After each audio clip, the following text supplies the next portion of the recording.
आइए हम उज्जैन के ताज़ा समाचारों से अवगत कराएं। ये समाचार अपने आप में अति रोचक है। आइए सबसे हम पहले चर्चा करते हैं। महाकाल में दूरदर्शन केंद्र की जांच हो रही है। मामला अति रोचक है। कुछ भी घटनाएं होगी, क्या होगा शहर में सामने आएगा। और अब शहर में विचित्र प्रकार के नाटक हो रहे हैं। उन नाटकों की हम समीक्षा भी करेंगे, सबके सामने सारा सच प्रस्तुत करेंगे।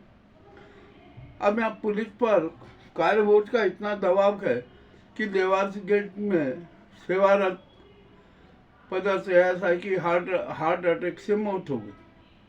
शहर में हर तरफ कचरा ही कचरा नजर आ रहा है। होगा क्या कर सकते हैं। कचरा संस्कृति सबको प्रिय है तो कोई क्या करे। अभी जो जिसने महिलाओं को दागा था ना अंधविश्वास में, वे सभी जेल भेज दिए गए। अब क्या करें। अब यहाँ एक 70 वर्षीय महिला अपने खेत पर काम करने जा रही थी, उसकी हत्या हो गई। अब क्या कह सकते हैं। ये तो यहाँ पर हमारे यहाँ की बात ही अलग हो गई है, संस्कृति अलग हो गई है। अब शहर में बड़ी विचित्र स्थिति है। विकास के नाम पर न जाने क्या क्या हो रहा है। मानसून की विदाई तो हो गई, किंतु घोषणाओं का मानसून निरंतर बरसता रहा। अब उसकी क्या स्थिति होगी कुछ नहीं कह सकते। अब तो जनता स्पष्ट कह रही है कि शहर का नया मास्टर प्लान जरूरी है। यह मास्टर प्लान बनाया जाए। ठीक है। अब दीपोत्सव की तैयारियां जारी है। 14 और 15 नवंबर को 2 दिन पुष्य नक्षत्र रहेगा। अखिल भारतीय कालिदास समारोह और कार्तिक मेला उज्जैन की अपनी विशेष गरिमा थी। किंतु अभी जो देखने में आ रहा है ना, और जो स्थिति बन रही है, उससे तो ऐसा लगता है कि कालिदास समारोह की गरिमा और कार्तिक मेले के अस्तित्व की क्रूर हत्या की जा रही है। मामला अति रोचक है। अब यहाँ पर सवाल ये आता है कि कालिदास समारोह में जन भागीदारी नहीं रहती है, होने भी नहीं पाती, और करोड़ों का व्यय खत्म हो जाता है। तो अब जनता ने एक सुझाव दिया कि भैया ये आप जो दिमागी और अय्यासी भरा कालिदास समारोह तो बंद करो, और शहर के अनेक वार्डों में कालिदास समारोह के नाम पर तेजाजी की कथा करवा दो।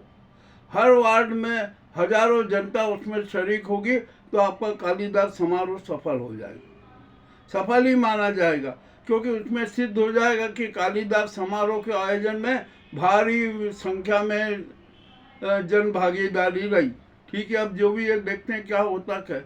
और इसी तरह से कार्तिक मेले का भी है। कार्तिक मेले को नए स्वरूप में देना था, वो भी कुछ नहीं हो रहा है। सब यहाँ वहाँ काम चल रहा है, लिपा पोती करो, ये करो। अब यहाँ पर शहर में जो जनता प्रशासन और पुलिस को सुझाव देती है ना, उनको पर कोई ध्यान ही नहीं दिया जाता, उन पर कार्य भी नहीं किया जाता। जनता ने सोचा ठीक है भाई, अब ये यहाँ का स्थानीय प्रशासन और पुलिस हम गरीब जनता पर कोई एहसान नहीं करना चाहती, सुव्यवस्था सुप्रबंधन का। तो जनता ने अब मुख्य सचिव अनुराग जी जैन और डीजीपी मकवाना जी से अनुरोध कर दिया कि आप आइए, औचक निरीक्षण कीजिए और जन समस्या का समाधान आप ही कीजिए। अब देखते हैं कि मुख्य सचिव और डीजीपी कब औचक निरीक्षण करेंगे, कैसे करेंगे, अब क्या कह सकते हैं। ठीक है। अब होना तो यह है ही, और होगा भी। अब यहाँ पर हमारे यहाँ पर भावांतर योजना का किसान विरोध कर रहे हैं ना, उसके समर्थन में एक ट्रैक्टर रैली का आयोजन किया गया। करो भाई, जो करना है करो ना, किसने नकारा बोला।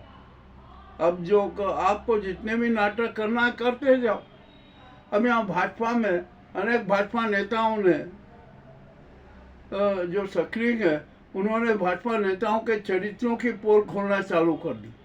कि हमारे भाजपा में कितने चरित्रहीन नेता हैं, उनके क्या क्या करते हैं। ये भी बड़ी अजीब बात है। अब यहाँ पर शहर में भगवा दुपट्टों वालों और शाल वालों के अनेक रोचक कारनामे सामने आ रहे हैं। देखते हैं क्या होता है क्या नहीं होता है। हमें तो सब कुछ पता है कि कौन का किसका कैसा चरित्र और कौन क्या क्या करते हैं। ठीक है, अब ये साधु संतों के जो अखाड़े हैं ना, इनमें भी बड़ी रोचक स्थिति है। यहाँ पर किस प्रकार के नाटक हो रहे हैं, क्या क्या हो रहा है, अब हम ये संपूर्ण विवरण हमें प्राप्त हो चुका कि हम उसके प्रस्तुति करने में, उसका प्रसारण करने में हमें शर्म आ रही है। ठीक है, अब देखते हैं। अब यहाँ पर हमारे यहाँ पर संघ का बड़ा वो महत्व माना जाता, परंतु यहाँ पर जब हमने संघ के जो संघीय नेताओं है ना, उनका जब हमने चरित्र देखा, उनके कार्य क्षमता वो सारे देखी नहीं, तो हमें बड़े अनेक रोचक तथ्य प्राप्त हुए कि यह संघीय नेताओं का चरित्र बड़ा विचित्र है। दोहरा और दोगला चरित्र नजर आया। मंच पर से कुछ बोलते हैं, आदर्श में कुछ बोलते हैं और व्यवहार में कुछ दूसरा नाटक करते हैं। और शहर में आत्महत्याएं भी जारी, अतिक्रमण और प्रदूषण भी चरम पर रहेगा। कोई को कुछ उसको टाल नहीं सकता, क्योंकि अब ये प्रदूषण और अतिक्रमण तो शहर की संस्कृति और मौलिक अधिकार माना जाने लगा है। ठीक है, अब यहाँ पर धर्म के नाम पर क्या क्या नाटक हो रहा है, जिसकी भी कोई सीमा नहीं। अनुष्ठान के नाम पर, दिखावे के, धर्म और दान के नाम पर न जाने क्या क्या हो रहा है, कुछ भी क्या क्या चल रहा है, स्थिति कुछ नहीं कह सकती। अब हमारा ये शहर है ना, कांडों और कमीशन का केंद्र भी बन गया है। यहाँ पर अनेक प्रकार के कांड हो रहे हैं, घोटाले हो रहे हैं, कमीशनबाजी हो रही है। ये भी अपने आप में रोचक है। हम ये सारे मामले जनता के सामने रखेंगे। अब यहाँ पर शहर में एक विशेष गैंग भी सक्रिय हो गई है, जिसका लक्ष्य गौशालाओं पर अधिकार करो, आराधना स्थलों पर अधिकार करो, उसमें अपनी घुसपैठ बनाओ, उनको लालच दो और बस अपना साम्राज्य स्थापित करो। ऐसी गैंग भी सक्रिय हो गई। और यहाँ पर जो हमारे जन नेता है ना, उनके भी बड़े विचित्र चरित्र सामने आ रहे हैं। वो तो मंदिरों की जमीन तक हड़पने लगे, हड़प भी पूरी जमीन, और अब उसको बेच रहे हैं। ये भी मामला अति रोचक है। जिलाधीश के यहाँ मामला था, उन्होंने जिलाधीश ने जमीन का नामांतरण भी रोक दिया, परंतु अब क्या करें, भाजपा राज है, लूट राज है, डकैत राज है। लूट करो, डकैती करो, खूब पान करो, अच्छा कमीशन खाओ और सरकारी ज़मीनों पे हड़पो, आराधना स्थलों पे हड़पो और ये गौशालाओं की ज़मीन पर भी अपना अधिकार करो, गौशालाओं में घुस जाओ और गौ माता के नाम पर भी अपनी राजनीति करो।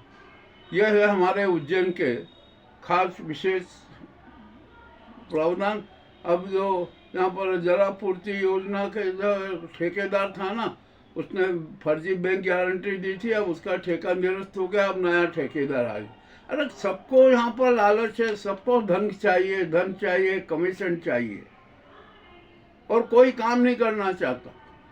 अब देखते हैं यहाँ पर क्या होता है क्या नहीं होता। सीएस कार्यों की कितनी घोषणाएं की गई और उसमें से कितने मूर्त रूप में आएगी, ये भी देखना है। और ये कंठाल से 36 चौक तक का एकांगी मार्ग है, उसकी तो हालत बदहाल है। यहाँ पर तो कोई करना नहीं चाहता, और जितने भी एकांगी मार्ग है ना, उनकी भी कोई देख रेख करना नहीं चाहता। सब उन्माद चल रहा है। और शहर में जलवायु, ध्वनि, सांस्कृतिक एवं धार्मिक प्रदूषण भी जारी है। अब कहाँ बचे जनता, और बेचारी यहाँ जो गरीब पैदल जनता है ना, उसका तो पैदल चलने का अधिकार ही समाप्त हो गया। यहाँ पर वाहनों का कब्जा है, सेंट्रल पार्किंग है, व्यापारियों की दुकानों के सामने दोनों तरफ वाहन खड़े रहते हैं और एक ही मार्ग पर आवागमन जारी रहता है दोनों तरफ से।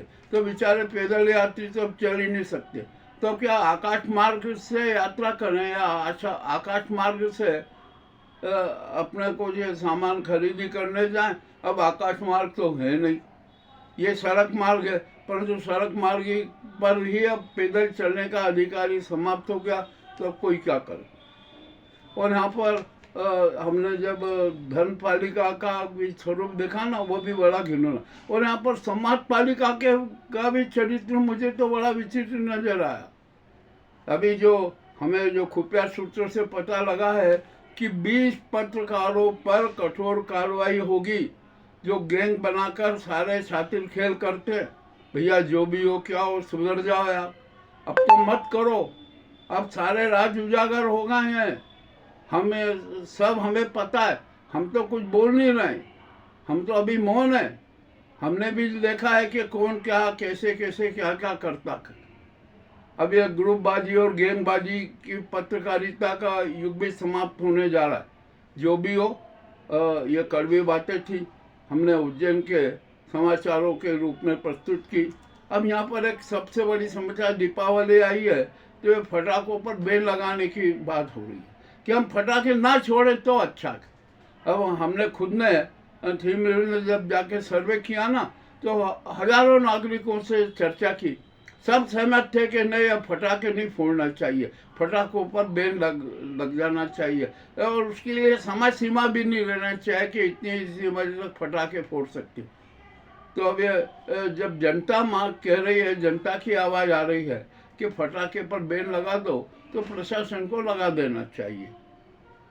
अब यहाँ पर क्या ये क्षणिक फटाखे फोड़ने से वातावरण में प्रदूषण फैलता है और जन स्वास्थ्य खतरे में होता है। तो जन स्वास्थ्य महत्व है, न कि फटाखे फोड़ना। तो दीपोत्सव में ना बिना फटाखे फोड़े मनाए, यह जनता की राख है। अब जनता क्या कहना चाहती है, कैसे क्या कहेगी, हम देखते हैं। अब देखते हैं प्रशासन कौन सा कदम उठाता। ये जो प्रमुख समाचार थे उज्जैन के, ये हमने आपके सामने प्रस्तुत किए हैं। आपको कैसे लगे हमें अवश्य बताएं। बहुत बहुत धन्यवाद।